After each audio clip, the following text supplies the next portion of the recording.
أعوذ بالله من الشيطان الرجيم بسم الله الرحمن الرحيم. Iya. Itu kan waktunya kapan dikerjakan? Kan antara subuh sampai isyraq kita mungkin nggak dinyatakan untuk tidak melakukan sholat kan gitu Pak. Nah, dan kodoknya setelah syuruk atau pada saat setelah subuh itu sendiri gitu. Kalau yang pernah terjadi di zaman Nabi, seorang laki-laki mengerjakan sholat 2 rakaat setelah subuh. Lalu Nabi mengeraskan suaranya. Sholat subuh 2 rakaat, sholat subuh 2 rakaat. Dia nggak peduli, tetap sholat. Setelah selesai beliau tanya, sholat apa kamu? Apakah subuh 4 rakaat? Ya Rasulullah, tadi sebelum subuh, qobliyah subuh, tidak sempat ku kerjakan. Sudah keburu qomat, Nabi ngimami. 2 rakaat yang tertinggal ini tadi. Oh, kata Nabi begitu. Berarti boleh setelah subuh, boleh langsung dia qadha. Tapi sebagian ulama seperti Syekh bin Baz dan yang lainnya, beliau menasihatkan lebih baik mengqadhanya itu setelah syuruk, kata mereka. Nah gitu ya. Walaupun tadi ya dari kasusnya itu boleh. Cuma yang mungkin dikhawatirkan oleh para ulama fitnahnya, bukan masalah boleh tidaknya. Fitnahnya. Nah gitu. Sampai Nabi saja terfitnah kan begitu kan. Sholat apa kamu kan gitu. Subuh 2 rakaat kata Nabi. Subuh 2 rakaat. Dia sholat terus. Setelah selesai, kamu sholat apa? Kan begitu. Ya Rasulullah tadi tertinggal. Nah gitu dia. Ya, jadi mungkin para ulama melihat khawatir ada ilmu-ilmu dalam Islam nggak sampai kan sama orang. Saya juga pernah mengalami seperti itu. Saya maklumi kan begitu. Kan nggak semua keilmuan manusia itu sama seperti saya. Kan begitu ya? Atau sama seperti bapak-bapak kan begitu. Kadang-kadang ada orang yang mungkin dia bertindak seperti itu, bersikap itu karena tidak tahu. Nah, kan begitu, karena ketidaktahuan dia. Ya maafkan sajalah, sabar-sabar kita begitu.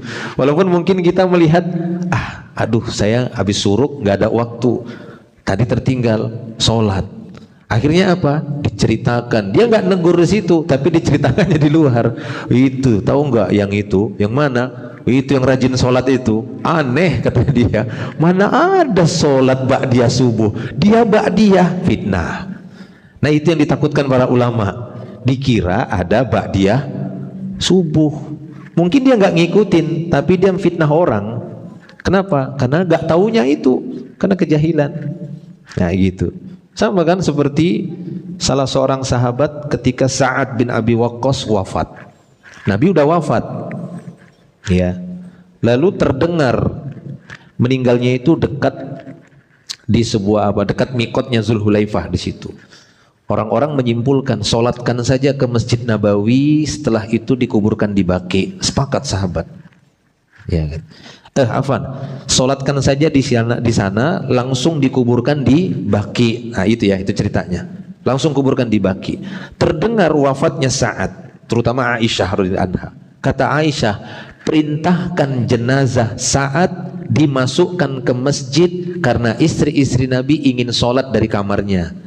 Karena kan kamarnya kan pintunya langsung sedinding dulu. Jadi mereka bisa sholat di sana, jenazahnya ditaruh.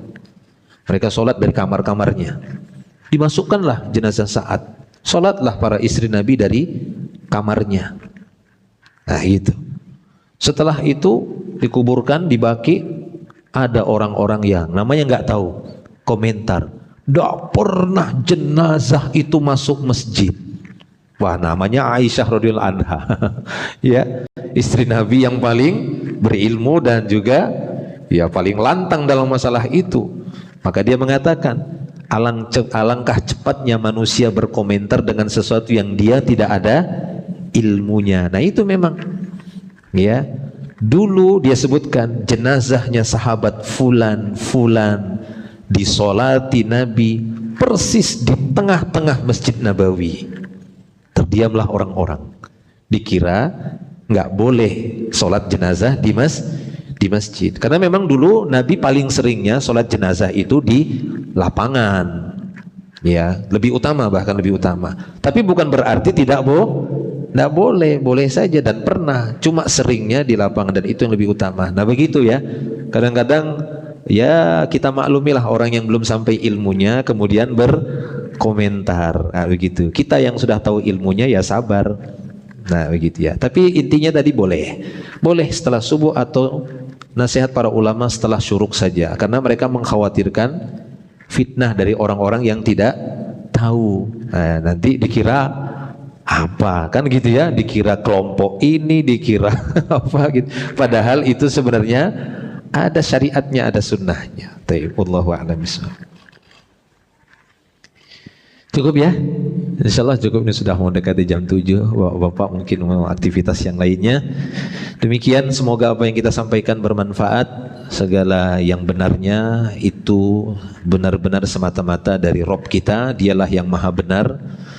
Dan jika ada kekeliruan ataupun salah pada kalimat dan kata-kata, itu dari kekurangan saya pribadi. Semoga Allah Ta'ala mengampuni kita semua, dan semoga Allah Ta'ala senantiasa membimbing kita sehingga kita berada di jalan kebenaran sampai kita bertemu dengannya insyaallah. Ini saja, akhiru da'wana alhamdulillah, subhanakallah bihamdik, asyhadu an la ilaha illa anta astaghfiruka wa atubu ilaik. Assalamualaikum warahmatullahi wabarakatuh. Waalaikumsalam warahmatullahi wabarakatuh.